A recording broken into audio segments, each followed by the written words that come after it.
Yet more earthquakes are hitting upstate New York. This time we had a magnitude 1.8 today at 4 kilometers depth towards the Canadian border, and it's, as you can see, right on the rift zone of the Real Rift, the new Madrid Seismic zone. That's the little red dot that you see there. The other pins are the recent earthquakes. They're not all. My Google Earth keeps taking them off. But as you can see, that's right there along the St. Lawrence seabed. And that fault goes south of Lake Ontario, Lake Erie, and heading towards the Mississippi River. This is the area of the Great Lakes that we have the Midcontinental Rift. It's a rift, and it has where this red outline shows that is a magma body underneath that goes like a horseshoe-shaped area, and that's besides the New Madrid seismic zone that we have there, that line where we have our recent earthquakes, that black line, that gray-looking, pink-looking horseshoe-shaped is a Midcontinental Rift over the Great Lakes. That's where we have a magma body that the geologists don't know where it's coming from, but it's there. And that's also rifting in the United States, not just the New Madrid seismic zone that's rifting in the United States. To the east, it's also the Midcontinental Rift, where we're getting quakes in Tennessee and Oklahoma and Kansas. And then, of course, that blue line is 2,200 miles of another crack that's cracking the continental United States. It's heading from northwest from Vancouver Island, all the way through Seattle, through Yellowstone supervolcano, going all the way down. As you can see, it cuts that Midcontinental Rift section that has magma underneath. And it's perpendicular to the New Madrid seismic zone. So this quake that we had today in Montreal, close to the border towards Montreal, is 1.8 magnitude, 32 kilometers west-northwest of Warrensburg, New York, upstate New York in the Adirondack Mountains. And it's not far from Vermont Montpelier. And if we look, let's take a look at the area, and you'll see that it's not far from Maine either, that has 4 volcanoes. Let's see what's happening there, because that's a volcanic area as well. It's not just, you think of the East Coast, say, oh, we don't have earthquakes in the East. Well, yeah, this one was felt by 6 people who reported it to the USGS. So you can imagine there are a lot more that have felt it. Here we are at Seismo Berkeley, and this is our area right here. Right here. The blue are the past day, and the red are the past hour. So we just had one here as well in Oklahoma. And as you know, that is the this is the New Madrid seismic zone, the Real Rift zone. It should be called New Madrid Rift Valley. And this is the Great Lakes. Let's go in a bit close. You can see. Okay. This is the Midcontinental Rift, that horseshoe shape going all the way down like this. And that's the crack that we see. We could see even part of it here. That's a big crack going across the United States this way, meeting the New Madrid Rift Valley right here. Okay. So this is our Montreal, close to Montreal, Warrensburg, New York. And we've had 6 people.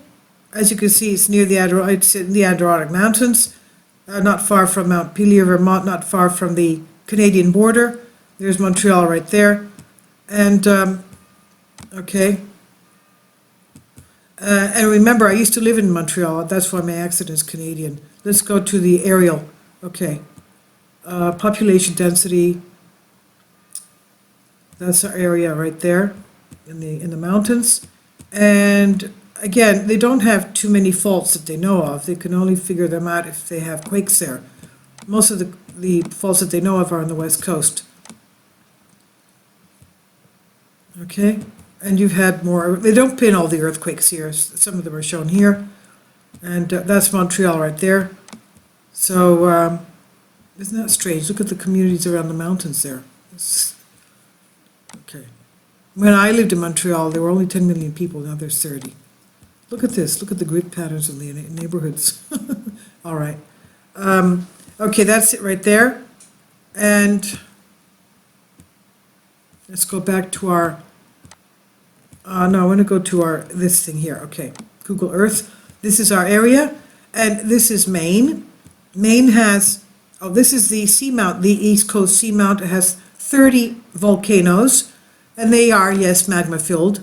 And they press this way, and that's where we're having earthquakes lately. We've had Rhode Island, we've had Plymouth, around Plymouth, Boston, Massachusetts. We've had Pennsylvania, around Pittsburgh. We've had more than one. We had a couple that were felt. We have upstate New York, and we had Montreal. Montreal even has volcanoes. I did a past video on that. I was surprised to see that. It shocked me. And Maine has 5 volcanoes. 4 of them are in a 100-mile distance from each other, and they're pointing this way. They're pointing in the way of the seamount, like this. They're pointing northwest. Okay, and usually they stop around here, but most earthquakes stop around because of this is shield, and that they can't go further from that. And this is our Keweenan Fault and the area of the Midcontinental Rift that goes into Kansas.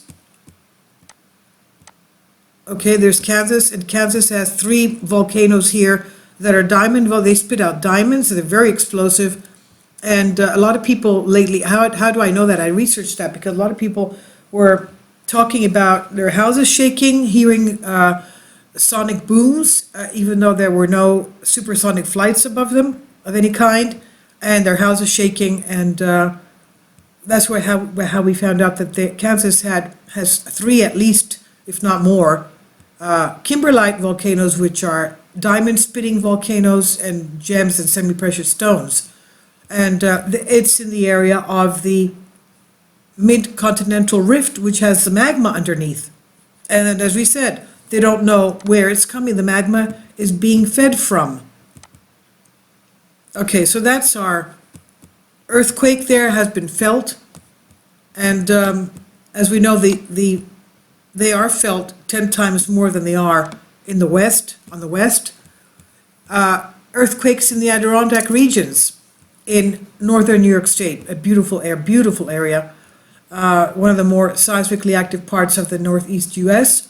3 largest known earthquakes in the region caused about 20 million damage in 2002 to Cornwall, Ontario, and Messina, New York, in 44, magnitude 5.8. So you can imagine how big that was, causing slight damage in the sparsely settled part of the southern Adirondack Mountains, 1938, magnitude 4.9, and damaged the vicinity of Plattsburgh, New York, in 2002 with a 5 magnitude. Moderately damaging earthquakes strike somewhere in the region every few decades, and smaller earthquakes are felt about once every 3 to 4 years. Earthquakes in central and eastern U.S., although less frequent than the west, are typically felt over a much broader region. East of the Rockies, an earthquake can be felt over an area as much as 10 times larger than a similar magnitude earthquake on the west coast. A magnitude 4 eastern U.S. earthquake typically can be felt in many places as far as 60 miles from where it occurred, and it infrequently causes damage near its source. A magnitude 5.5 eastern U.S. earthquake can be felt 300 miles from where it occurred, sometimes causing damage as far away as 25 miles. Faults. Earthquakes everywhere occur on faults within the bedrock, usually miles deep.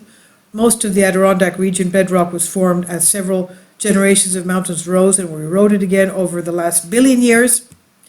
And well-studied plate boundaries like San Andreas Fault System, California, scientists can determine the name of the specific fault that's responsible for the earthquake.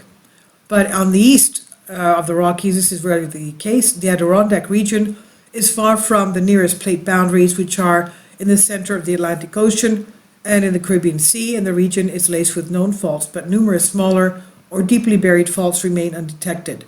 Okay, this is the tectonic plate is in the Atlantic Ocean. But we do have the seamount, and we also have, let me go in, faults here.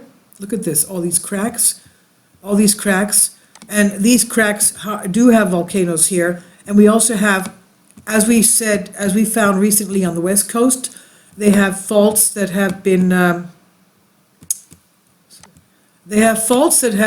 shown to give off methane gas, methane cones, methane emissions from areas that are like methane volcanoes underneath the west coast here, right here. And they have found similar structures, this area here. Okay, and they have found similar structures.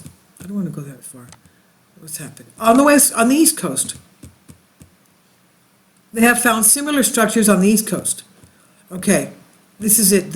And let's remember here, recently, I think it was like in 2004, they found that they had the asphalt volcanoes in the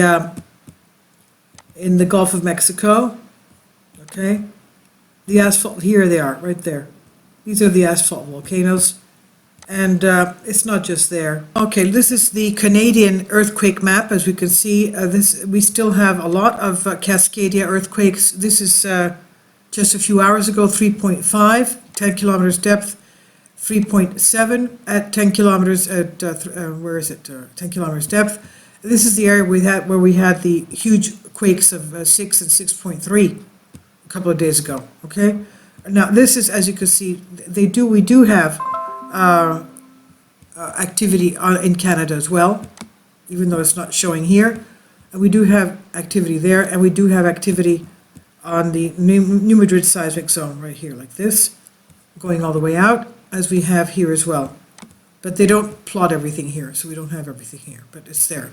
So, okay, that's the latest one there, Oklahoma. So that's what I just wanted to show you, that we do have earthquakes even in the eastern seaboard as well.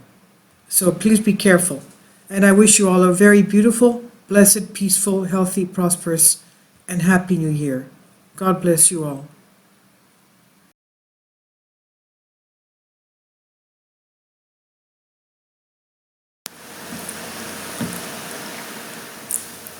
If you'd like to join me on my Patreon account, you will hear content not covered by mainstream media.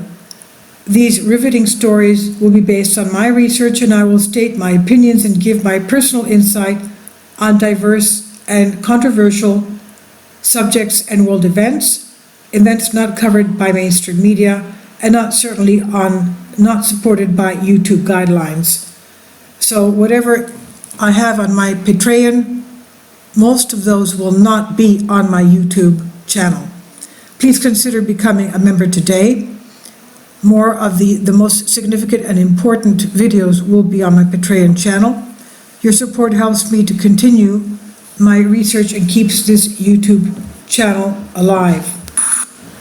And we depend on your support, your generous charity, because we help economically challenged families here in Athens, Greece, in Kapota, and we also help the young generation with university tuition and the community around our church. Thank you.